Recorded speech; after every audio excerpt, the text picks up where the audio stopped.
starting a new series, and one guess over what it's about. Anybody? James? Somebody said James? You are correct. So awesome.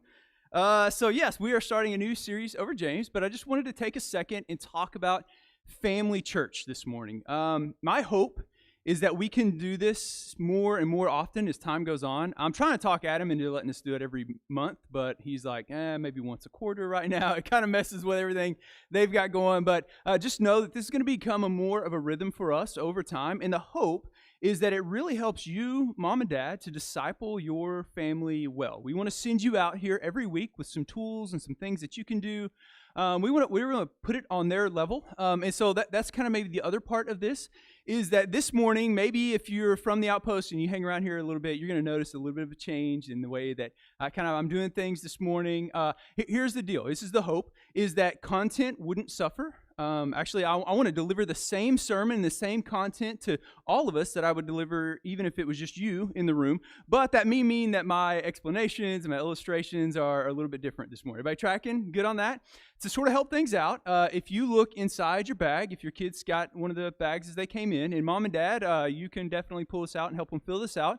But there is a sheet, and if they fill that sheet out, then they can show that to Mr. Adam at the back on their way out, and he's got a special little something for the kids. And so I've put a double asterisk on the fill in the blanks, and so they'll see it up on the screen. So there's a bunch of stuff that's going to be on the screen, but on the pieces of the screen that have the double asterisk, just know that there's something for the kids to fill in. Kids, you tracking that? You good? Thumbs up, kids? Kids, let me see. All right, got a few thumbs up. Awesome. So you guys fill that out and show Mr. Adam after services. And then the other thing is this. A big part of James, and James actually makes a really big deal about this, knowing the Word. And so mom and dad, we're going to do something every week, and this week's no different just because the kids are involved. So we're going to have a memory verse. Like, we're going back to Sunday school. Everybody good with that? We're going to I want to send you guys out of here with something that I want you to personally memorize, and I think today is a great day to start that because kids are here, and it gives you something to work through. And it's like super easy, and it's actually at the bottom of the kid sheet. So help them memorize that, and I talked Adam into getting something super special. If they show up next week and they know the memory verse, then he's going to give them something over there. And mom and dad, I'm sorry, you're out of luck. I can't, I don't know. Well, I'll have fancy coffee next week. Does that sound good? I'll get like a fancy blend or something for out there in the foyer. If you memorize that, I'll tell you which pot it's in or something. I don't know. The other thing of this is I want your feedback because I really do. I want this to be helpful. I want this to be something where our families walk away with added value, and it helps you disciple your kids better and well, right, throughout this week. And so that means, like, let me know what was helpful, what wasn't helpful. Like, if we're going to do this again here in a month or two, like, how can we do it better? What do we need to add, or what do we need to take away from? Everybody cool with that? One of the things I have definitely taken away this morning, so fear not, is about 30 minutes of content on my part. Everybody cool with that? Don't clap to that. So I've taken away. I really do want to make this move along pretty quickly, and I want to be pretty engaging. Do my best to do that this morning. You guys cool with that? If I'm going to stand by the dominoes 35 minutes or less, then I got to get started, though. You guys cool with that? Cool. If you have your Bibles, turn to James chapter 1, and we're going to get started just out of the gate. And I was telling Adam this morning before we got started, that this may have been like the hardest service ever to do a kids service with, because I've got to somehow figure out how to give introductory information to all of you guys. Hey, it's just going to be part of it today, y'all. So embrace it. All right, that's good. It's good stuff. So I'm going to do my best to give you guys some introductory information. So here's what's really important. Kids, you guys listening? Everybody good? Here's what's really important. You need to know who wrote this book, who they wrote it to, and then you got to know kind of why he wrote the book, right? Like those are just really important questions. Not questions we have to ask about everything that we read, but when we read the Bible and we pick up a new book of the Bible to read, we got to ask those questions because it really changes the way that we see what's being said, right? So let's just, out of the gate, let's get started. James 1:1. Here's what it says. James, a bondservant of God and of the Lord Jesus Christ, to, right, this is sort of the from and to block in his letter, to the 12 tribes who are dispersed abroad, greetings. So this morning I want to start by talking about authorship for just a second. Who wrote this book? Anybody want to take a stab? James. I would say you're right, but you're not, actually, because his name wasn't James. So you were right. All right, that's what we call him. But did you know that James isn't actually his name? So that's what we call him in English. And I was actually trying to figure out why we started calling him that, because, like, it doesn't translate over to James like any way you slice it. Best I can figure is they took the Greek, and then when it went to Latin, and then it came across into Old English, that now we started calling him James, but none of that stuff really matters, right? His name was actually Yaakov. Y'all say Yaakov. Yaakov. So that's Hebrew. That was his name. Anybody want to take a guess what that is? Jacob. You're so good. Actually, in Greek, if you look at the Greek writing, it's Yakobos. Y'all say Yakobos. Yakobos. All right, good. You guys are getting it, right? And so here's the deal. This is why it's important, because James's real name was actually Jacob. And the deal with that is we're just going to call him James because it'll start getting really confusing if we don't, right? But his name wasn't actually James. And I don't really know why we call him James, but there it is, right? So I thought that was neat. Cool information? Yeah, all right, whatever. So here's the deal.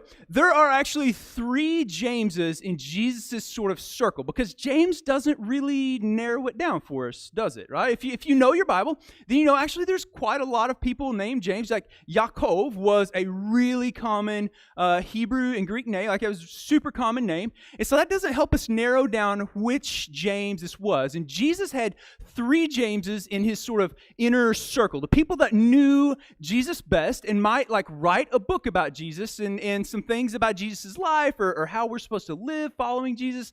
There's about 3 people. All right, you guys ready?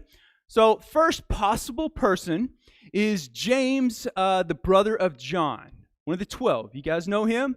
There's Peter and James and John. This is actually one of Jesus's inner circle people. And it actually, he would seem to be like the most likely candidate, because think about it for just a second. John, he wrote a few books. What did John write? Anybody want to take a stab at it? John? Yeah, very good. Yeah. He wrote the one, and actually he wrote some letters. Anybody want to take a stab at what they're called? 1st, 2nd, 3rd John. Yep, super creative. And then the last one, right? What else did he write? Revelation. You guys are so good, man. Adam has been teaching them things. Good stuff, right? So, and it stands to reason, like Peter. So here's the other part of the information: is Peter. While he didn't write one of the Gospels like John did, actually, we think that Peter dictated Mark like the Gospel story. So we actually think that the Gospel of Mark wasn't actually Mark's writing; it was actually Peter telling Mark what to write. And the same thing for Luke, that when Luke started doing his research for how to write the Gospel of Luke, that one of his main sources was actually Peter. And so actually, Peter informed a huge portion of the Gospel accounts, right? And then Peter has a couple letters. You may want to take a stab at what they're called. 1st, 2nd Peter. Yep, very good. So Peter, like one of these other guys who really knew Jesus really well, wrote some big stuff. And so it stands to reason that James, the other person in sort of that inner 3, would be the guy. You'd think, right? Big problem is James got his head taken from him, actually the year before this book was written. And so like, it's, again, it would stand to reason that this would be the guy. Problem is that James died in 44 AD by Herod Agrippa. So not him. There's another James in Jesus' circle, and that's James the Lesser. And really, he's not like any sort of less of a guy other than he's younger, right? So some of them call him James the Younger or something like that. And we know virtually nothing about this guy. Maybe he went south to Africa. Some people think he went over to Spain, and then other people think he went to Asia. So pretty much take your pick, anywhere but staying in Jerusalem is what we know. And what we do know is that the book of James originated there in Jerusalem. And so it's like, this guy can't really be it, and he's not really like, he's not really even in the running. That leaves one more James. Anybody know which James it is? Brother of Jesus. Super good. Did you guys know that Jesus had like other brothers and sisters? And so while this James isn't maybe one of the 12, like this is the guy who may actually know Jesus better than any of the other Jameses, actually better than anybody else besides maybe Jesus' own mother or something like that, right? Like this James knows Jesus. Like James probably still had some hand-me-down clothes from Jesus, if you know what I'm talking about, right? And we actually know a lot about this James from the Bible. We hear all kinds of stories about this James. One is that James had a nickname, right? They called him James the Just. I love that, man. It sounds like some kind of comic book character or something. James the Just, because he always tried to do what was right by following God's law. James the just. We also know this, that James was a big leader in the church. We get this story in the book of Galatians that the Apostle Paul, he writes a story about when a lot of really important, this thing is driving me crazy. When a really important people sort of descended on Jerusalem for this meeting and about what we're going to do with the church and how we bring the gospel to the Gentiles. And look what the Apostle Paul says about this James. He says, "And recognizing the grace that had been given to me, James and Cephas, or Peter, and John, who were reputed to be pillars." What does pillars mean? What does pillars mean? You going to take a stab at that? Supporters, very important. They're sort of the leadership of the church, right? They're in Jerusalem, right? And so this is about how they're going to take the gospel to the rest of the nations. And these are people that are making decisions about how we're going to do this. And sort of the Jerusalem church was sort of the center of Christianity at that time. It was the biggest, fastest growing church in the world. And so where would you host a meeting like that, right? But they're in Jerusalem. And they get to Jerusalem, they recognize that sort of the three main leaders at the Jerusalem church are James, they're Peter, and John. But this isn't James, this isn't the apostle James, this is James, the brother of Jesus. And actually what would then happen is Peter and John would go on to other places, and James would stay there as the leader, the pastor at the church in Jerusalem, right? So James was the leader of the church in Jerusalem. So I think we've covered everything about James. We got that? James, who's James? Brother of Jesus. All right. Where was James at? Jerusalem. You guys are doing good. You're doing so good. Man, this fly is driving me crazy. All right. All right. So here's the deal. If we're going to write a letter to a bunch of people, if I were going to write this letter, let's just think about this for a second. If I wanted to write a letter and convince a bunch of people that what I had to say was really important and that you needed to listen to what I had to say, right? Like, how would you do that? Well, one of the ways that you would do that would be through how you introduced yourself, right? And that's like let's just think about James for a second. James, leader of the biggest, fastest growing church in the world, and also the half-brother of Jesus, right? And so if I wanted to convince people and I would go back and rewrite the first verse of James, you know what I would probably say? Hey, this is James, leader of the biggest church in the world. And by the way, I am the brother of Jesus. And so you should listen to what I have to say because it's really, really important. Right? It's kind of how I would write that. If I wanted to convince people that they should take me seriously, that they should read this letter with really, really close and with good attention, right? That's what I would have said. And yet James doesn't invoke any of those things. And I'm not going to give you the answer to that this morning. We'll talk about it more as we go along. But why do you think James did that? Why do you think James did that? Maybe it's something to just kind of be pondering and thinking about. And man, you really begin to realize as we read through the entire book of James, which is what we're going to do over the next 6-7 weeks, however long we're in this, and you really start to see that this is just who James is. And James had a reason for actually introducing himself this way, right?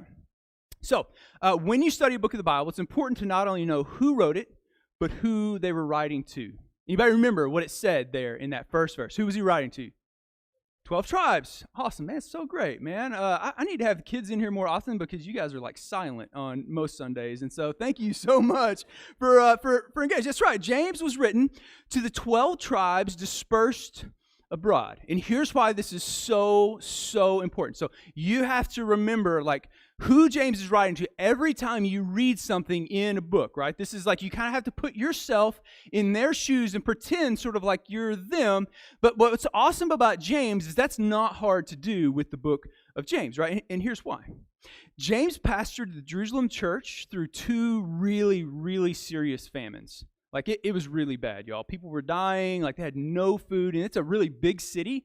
There was actually a plague that hit Jerusalem during that time while everybody was hungry and their immune systems were down. It got really, really bad. Not only that, but James pastored the church through some serious persecution from the Jewish people.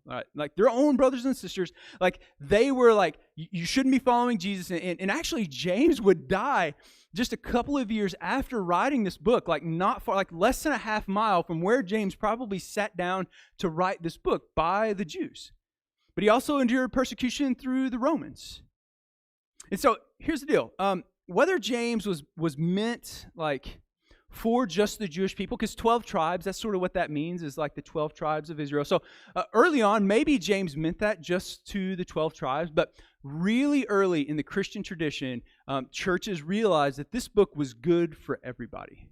You see, James had learned a few things, right? James knew the struggles that his people faced.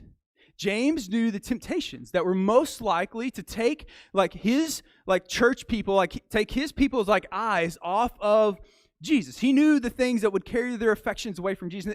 And the best thing that we can figure about why James wrote this book is that he noticed those things, and he realized that if my people struggle with this, guess what? Other people are probably struggling with this too. And here's a really neat little just sidebar. We think that when James was written, it was actually the very first book in the New Testament ever written. Before the Gospels, before anything else that came out, James wrote this book. And so there was nothing else out there floating around about how to follow Jesus, in the middle of this world and all the temptations and all the things that are going on, the plagues and the pandemics and the famines and the sickness and everything that's happening in the world and people that hate you because you follow Jesus. They had no idea how to do this, and there wasn't any other writings floating around at this time. And so James said, man, my people are struggling, y'all. And so if my people are struggling, then that probably means other people are struggling too. And guess what? We're other people, and we struggle with some of the same exact things that James's people struggle with. And so it's directly related to us. And that makes this really, really actually easy to read this, right? And so James, he writes this really practical book about how to follow Jesus through some of the most difficult things of life. And he doesn't write anything new. There's nothing in James that it isn't in other parts of the Bible, right? We're going to see stuff from Psalms and Proverbs. We're going to see stuff that was in the Gospels and from Paul's letters and stuff. And so James isn't giving us anything new. He's just taking the real mundane things of life, and he's saying, look, if we're going to live as faithful followers of Jesus, we need a few things. And he's going to give us those few things over the course of this book. And so here's the deal. That makes James really easy to read, but at the same time, it makes James really hard to read. Right? Anybody got a calendar that's got Proverbs and little sayings and James on their desk at work or something like that? Chances are, it probably has a significant portion of James. And James is awesome because it's got these little succinct proverbs and these catchy, tweetable one-liners. Kids, ask your parents what that means, right? But that's James. And so it seems really easy to read until you start trying to read through the whole thing. And there's a problem. It's that James isn't linear. So I want to ask one of my kids, what does linear mean? Don't overthink it. But in a line? Yes. Yes. So let's practice this real quick. So if we're talking something linear, we'll do this. You guys fill in the next blank. All right, we got A. Then after A, we got B. And then after B, we got C. And then after C, we got, kids? D, yes. Thank you, kids. That was awesome. What comes after that if we're talking linear? E, so good. You're so good. That's so awesome. So, yes, so here's the deal. We love it when things are linear. We think that way, especially here in sort of our Western education. We think linear. So that means A needs to add up to B, and then B needs to add up to C, and C needs to add up to, and then by the end, we've sort of added up this book that means one thing, and it's going in one direction, right? And we love it when information happens that way. You read a story, that's how it happens. Right? You read fiction, or you read a comic book or something like that. It happens in a sequence of events that build on one another and lead to this sort of big overall idea. Problem is that James doesn't work that way. James has all of these broken apart pieces, actually 12 of them in total, this broken apart pieces, and they're like little boats that are floating out on the water, that they're all their own little boat, and they're all their own self-contained teaching. What's neat, though, is that they're all anchored to the same point. It's like a post out in the middle of the water. And so while they're all their own thing, they're all actually anchored to the same post in the middle of the water. You guys kind of get the picture that I was going with there. You guys good with that? Okay. So that means that we have to understand this one sort of central idea that James has sort of tied all these other boats to, if it's going to make any sense to us. And that's what I want to look at this morning. This is the why. This is, what does James hope to accomplish through this book in you as the reader? Everybody good with that? You guys good? All right, here it is. And it comes in the next 3 verses. So let's read that together. James 1, 2 through 4. Consider it all joy, my brethren, when you encounter various trials, knowing that the testing of your faith produces endurance. And let endurance have its perfect results, so that you may be perfect and complete, lacking in nothing.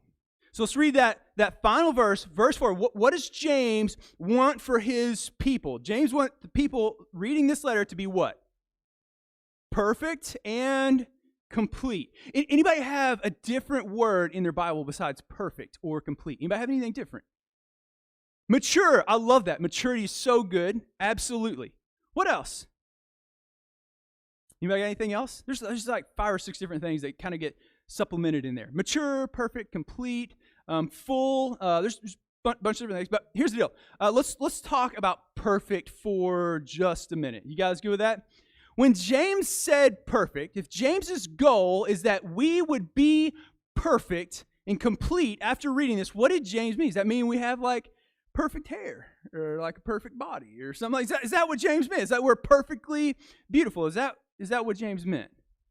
I don't think so, actually. And I'm glad that that's not the case, because some of us, we just don't have perfect hair or whatever. Or we get, it's like there's just things about us that's like, maybe if that's the goal at the end of the day, then we'll never be perfect. And so what's the point of reading this book? And so I actually don't think it's about that.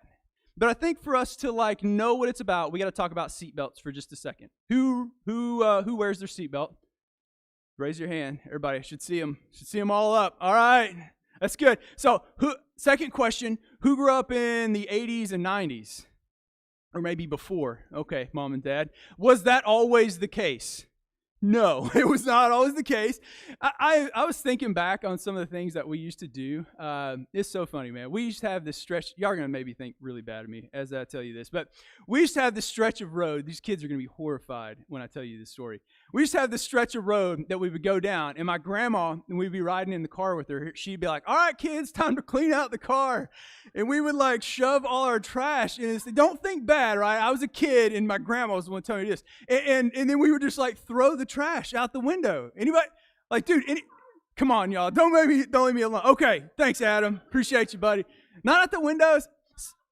Not on the West Coast. Yeah, probably not. So I grew up in the South, and like that's still like not super, like that's not a thing down there. So, so we used to do that, and we also used to like never wear our seatbelts. And by right, they didn't have the little things that ding at you just constantly, ding, ding, ding, ding. It just gets louder and more obnoxious, right? They didn't have any of those safety features, and so like most people didn't wear seatbelts. But can we just agree on something? I really do. I want your answer on this. Is riding in cars is it dangerous? Is riding in cars, can riding in cars be dangerous? Yeah, absolutely, right? And so even if you're like a good driver, that at the end of the day, that actually matters dude, this thing is driving me nuts. That actually matters very little because like there's other people on the road. And as careful as you may be, there's always people who are going to do something that like, right? And so here's the deal. We used to have these assemblies, seatbelt save lives assemblies. Anybody sat through one of those beauties as a kid? Yeah. Dude, they got so graphic. Anybody? You remember that? They would bring in like police officers and firefighters and EMTs and stuff and doctors even. And then they would show these like gruesome, grotesque like slideshows. And they're like, look, y'all, riding in cars is dangerous if you don't wear your seatbelt, right? And they would show us what happens to you if you're riding on a car or a motorcycle. Anybody, y'all remember sitting through those, right? And it's like every year they would step up their game, and like some years they would have like fake cars or cars that actually been like crushed, and they would bring those into the gym and stuff. And the whole goal, I'm glad that a few of you guys remember those. The whole goal of that was to convince you that riding in cars is dangerous.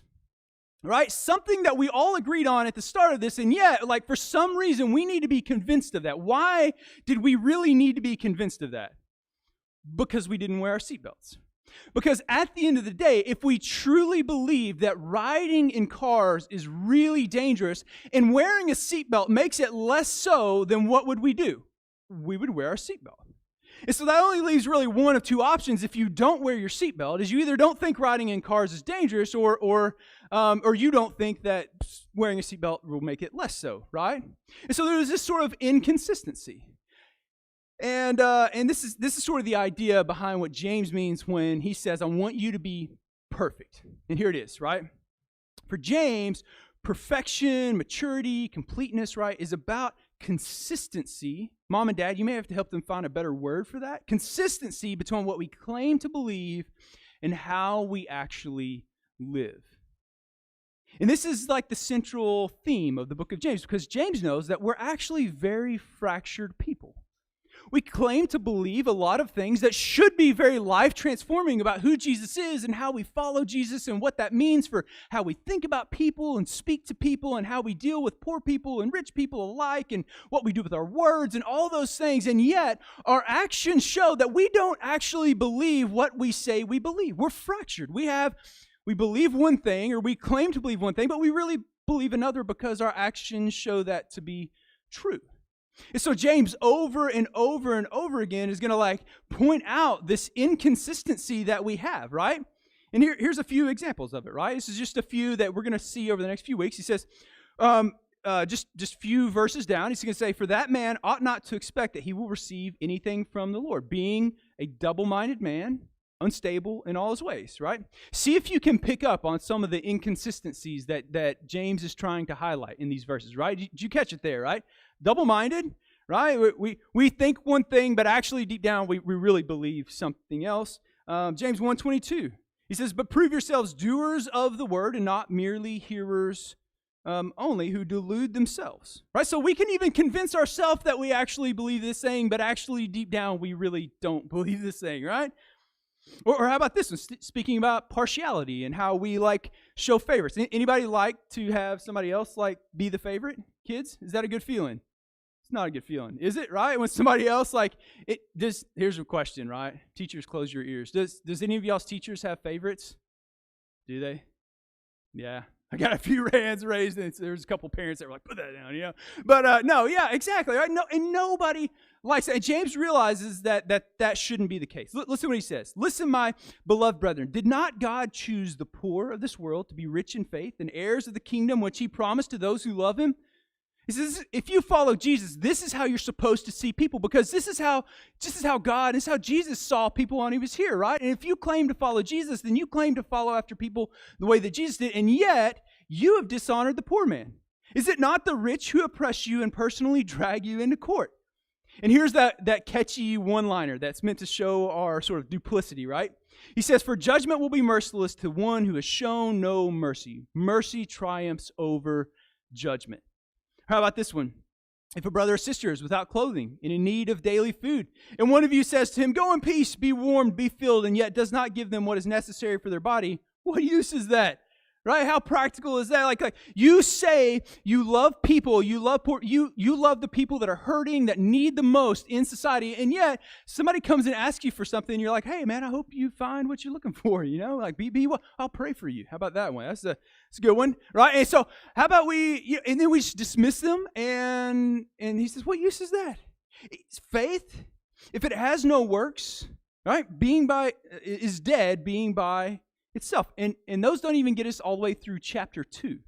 The entire book, and James just sort of really subtly weaves these things in and out of his teaching, right? In fact, it's so subtle and so brilliant of a work that a lot of scholars and a lot of people who look at James today say there's no way that a poor Jewish guy could have written this book, because it is so incredible, so complex, so nuanced, so awesome. And yet we believe that James absolutely did write that, right? So it looks like James has just written a bunch of sort of standalone wisdom sayings. But once you have this idea in your head, it's sort of the key, right? It sort of weaves everything together and everything, right? This is going to make sense of the entire book, right? James is incredibly practical. But in order to be changed by it, you have to take it to heart. And this is where our memory verse comes in. You guys ready for this? I want you guys to read this with me from the screen. Here it is. James 1:25. But one who looks intently at the perfect law, the law of liberty, and abides by it, not having become a forgetful hearer, but an effectual doer, this man is blessed in what he does. Awesome. You guys good with that? I just realized that I gave you guys in here a different memory verse than I put on the bottom of your kids' page. So we're also going to read the one for your kids. So that's yours. That's one. I'm so sorry. There's a lot going on this week, y'all. Y'all have to forgive me. So that's James 1:25. All right, that's what I want you, Mom and Dad, to memorize. And so you've got extra homework. You're going to also memorize this next one right here, right? So sorry about that. I just hey, that was Mom and Dad's, and I put something different on the kids. So the kids is this. Even so, faith, if it has no works, is dead, being by itself. But someone may well say, you have faith and I have works. Show me your faith without the works, and I will show you my faith by my works. All right? You guys do that? Practice that. Mom, Dad, with the kids and all that good stuff, right? All right. One last thing, and let's close it down. James is going to tell us that if we're going to be perfect, that we need 3 things. Now, we're not going to talk about all 3 things this morning. We're going to talk about one thing, because James has already given us one of those things, and here it is. Consider it all joy, my brethren, when you encounter various trials, knowing that the testing of your faith produces endurance, and let endurance have its perfect result, so that you may be perfect and complete, lacking in nothing. This is the thing. This is the thing that James says, that if you're going to be perfect, you're going to be complete. If you're not going to just believe one thing and then do another thing, that you're going to need something, and that something is just going to happen, and it's trials. James just assumes that Jesus' followers are going to endure trials. And he doesn't specifically say what that is, right? And that's sort of the point, because it could be any number of different things, right? We're all going to endure things that test our faith. That is to say that it's going to test whether we really believe what we say we believe or not. It's going to put us in situations where we have to do things or say things, and it's going to test us and say, do you really believe what you think that you believe? Do you really believe? And depending on how you act is going to be the answer to that question. And it's trials that give us this opportunity to talk about this. And so we are to take joy in those trials, because those are the very things that God uses. Don't miss this, Mom and Dad especially. They're the things that God uses. They're not the things that God sends your way. In fact, James makes abundantly clear over the rest of this first chapter that God doesn't send the trials. He doesn't send the temptations. He doesn't send the bad things of life, right? But that doesn't mean that he can't still have purpose for you and your life and your growth and your perfection through those things, right? We're to take joy in that. Hey, let me give you an example. Let's go back to our seatbelts for just a second. So I was riding, consequently, in my grandma's car, and anyways, so I was in the back seat, and anybody ever been rear-ended before? Ever been rear-ended? A few people? They don't have to be going fast, do they, to make you feel like your life is ending? And so I was in the back seat, and I'll never forget this. I had this little dirt bike, or little car dirt bike thing. And this guy hit us, and we weren't going very fast. I remember, boom, and then straight forward. I launched in the back of my grandma's seat, and slammed right. And I never to this day forget that it was so hard that it bent my little dirt bike in half. And I was really bummed out about that. I was actually more mad about the dirt bike than the fact that we just got crushed from behind. And the guy he's going 5 to 10 miles. He was not going fast. Just didn't stop on time at a stoplight. And I wasn't wearing my seatbelt. And I went flying forward. In fact, my grandma, she broke her nose on her steering wheel. She wasn't wearing her seatbelt. My mom was in the car as well. She almost hit the front glass. She wasn't wearing her seatbelt. And I wish I could say that's when I learned my lesson about wearing seatbelts. I just wasn't. I should have, right? That was this moment where I had this opportunity that showed me something hey, you say seatbelt or cars are dangerous, and yet you don't wear your seatbelt, right? That was the moment where I could have allowed that trial or that thing to sort of produce some endurance of action in me, to produce an action that is consistent with what I say I believe. And yet I didn't do that. I wish I could say it was when I was in the 10th grade and I had a couple of friends that died in a car accident because they weren't actually wearing their seatbelts. Or I wish I could say that I learned that lesson when my cousin died in a car crash and he wasn't wearing his seatbelt either. But it wasn't any of those, or maybe it was. Maybe it was a little bit in all of those. Maybe I grew some. But you know, the day that I never not wear my seatbelt, that's not proper English, but the day that I always started wearing my seatbelt, I was coming home from college and I got pulled over. And I actually had my seatbelt on, but I sort of freaked out when the cops started coming because I'd never been pulled. And so I popped my seatbelt and I was like, oh, I shouldn't do that. So I clicked it back and he was like, oh, I saw you had your seatbelt. I was speeding and he was like, I saw you had your seatbelt off. And I was like, well, not really. Actually, I was, I just sort of freaked out when you walked up here, and I didn't want to tell him that either. But he was like, well, I'll just tell you, he said, that seatbelt ticket's only $25. He said, but that speeding ticket I'm going to write you is about $150.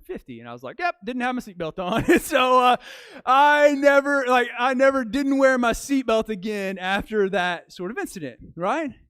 And all of those were opportunities for me to learn that actually I would claim to believe that seatbelts are important and that cars are dangerous, and I know that, but I live in a way that is sort of inconsistent with that. And at any point along that journey, should have been when I was 8 and got rear-ended when I was in my grandma's car, I should have learned that lesson, right? It was an opportunity to learn and to grow from that point forward, right? See, we find ourselves in the middle of these trials all the time. And James isn't specific about what that means. And again, I told you that's on purpose. And here's the deal. Sometimes those trials are a mess of our own making, right? We do plenty enough to lead ourselves into some really broken and really messed up places, and we find ourselves having to learn sort of from the consequences of our own actions that hey, guess what? Maybe I shouldn't have done that. Or maybe Jesus' way is really better. And sometimes it isn't, though. Sometimes it isn't consequences of my actions. Sometimes it's just consequences because we live in a really broken and messed up world. It's really broken and messed up, and terrible things happen, and people get sick. And people we love die, and taxes accrue, and people, I don't know, any thousand different things. There's relational breakdown. There's problems at work. There's all of these different things. And we can be really upset, and we can be really messed up over all of those things. And by right, they are incredibly, incredibly upsetting. But here, James is telling us that actually there's something more available to us. There's actually an opportunity to take joy. Not in the trial, because that's crazy. Trials are terrible, right? But to take joy into what could possibly come out of that trial. For you, internally, it's like the crucible example, right? It's like God is shaping, growing, and molding us, even in the middle of the really terrible, worst things in life. He's still at work, and he's still capable of bringing out a strength of character, right? But man, if you know the process of forging something precious, it's violent. It's hot. It's brutal. As you're beating metal and you're shaping it's not an easy process. Actually, it's incredibly violent and hot. It's terrible. And we don't take joy in the process. We don't take joy in the trials. We take joy in what comes out of those things, actually. It's like the old adage, right? You don't get patience unless you're in a situation where you have to wait, right? You don't learn to be patient unless there's opportunities to wait. You don't learn to be a forgiving person if you don't have to come up against this moment where it's incredibly difficult to forgive. We want to grow.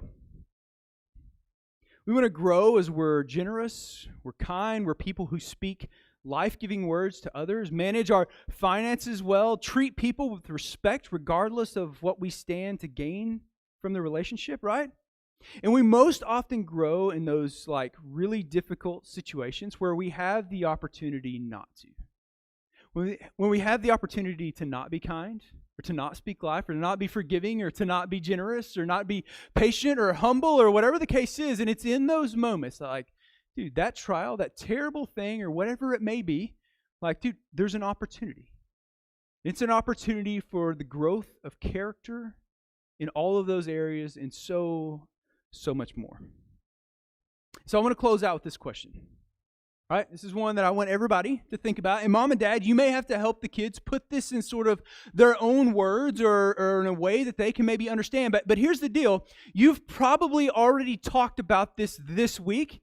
And you're probably getting ready to talk about more of these things in the weeks to come. And it's this. It's what trial are you currently going through?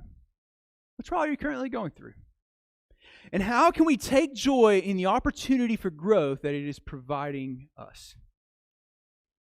Maybe that's just a shift in our perspective, that we don't focus on the thing for a little bit, even though that thing is terrible, and maybe it's going to be there. Right? Because sometimes it just is. It isn't to shift like the focus away from that, but it is to move the focus a little bit onto this reality of like, man, that even in the middle of this really terrible thing, whatever that may be, maybe that's bullies at school, or maybe that's problems with brothers and sisters, or maybe that's like issues with a teacher or a coworker or a boss, or financial problems or marital issues, or maybe people that you know are sick, or any number of different things. Like we're in the middle of these things all the time, and we're already having the conversation about them. What I would like for you to do as a family this week is apply a little bit of intentionality from the book of James into that. And just say, man, what can God like produce in us through this thing? Right? And how will our life be better in the future when that thing exists in us? And again, mom and dad, you're probably going to have to change that around into some language that your kids can get. But I trust fully that you guys can do that, right? But it isn't just for the kids. It's for you, mom and dad, as well. Because I don't know what you walked in here with. Like, you probably didn't even have to think long when I said that. It probably just popped in your mind because maybe you did your best to clear the air of that and to clear your mind of that before you walked into this place, and maybe you know that it's waiting for you the second that you leave. Man, can I just invite you with a new perspective? Just call that thing what it is. It's terrible. It's a trial. James doesn't hold back, and he says, man, it's bad. But at the end of the day, man, there's the opportunity for something to come out of it, for God to do, to grow, to shape, and to mold you into perfection as you live consistently with what you claim to believe. Because maybe the most painful thing about this trial is that it has shined a light on the imperfection that is in you, in the inconsistency that's in you. And sometimes, man, that's the most painful thing about any of this. That we claim to believe a lot of things about Jesus, and then we get into one of these situations. Dude, like the consistency of our faith and our works, what we say we believe and how we actually live gets shown for what it really is. And man, if you see yourself one way, that's a really painful thing. So I don't know where you're at, but I know you're already having this conversation with your family. So man, I just invite you guys to have it with some intentionality. You guys good with that? Family church okay? We do good? Awesome. Tell you what, guys, I'm going to pray for us. And then at the end of that, I want you to stand up, and I'm going to give you a few instructions for our Communion Sunday after that. All right? I want to pray. Father God, we love you and we praise you. We thank you for your Son. Father, we thank you for your servant, James, who has brought us some incredible words of wisdom and life that impact us in some places that we really need it, Jesus. Let's pray that we would not be unstable and double-minded, that we wouldn't be like the guy who looks at his face in a mirror and then immediately forgets what he looks at. But Father, I pray that we would take a deep look into your word this week and see how it wants to confront the inconsistencies in our character. God, I just pray for moms and dads. Pray for kids as we go back into a world full of trials and temptations and broken things. Pray for the hurt and the pain that may be resting heavy on people's hearts right now from trials that they're in the middle of. God, I pray that somehow, through you, they can still take joy in the middle of that. Because you're still good. You're still on the throne. You're still in control. And this thing isn't for nothing. God, even in the middle of what may be the most terrible circumstance of life, like God, you're still active and you're still able to move, grow us, and shape us.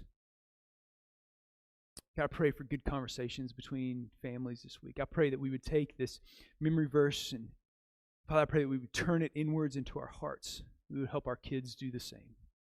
Jesus, we love you. We praise you. Amen. All right, guys, stay seated for just a second. You guys, come on up. We're getting ready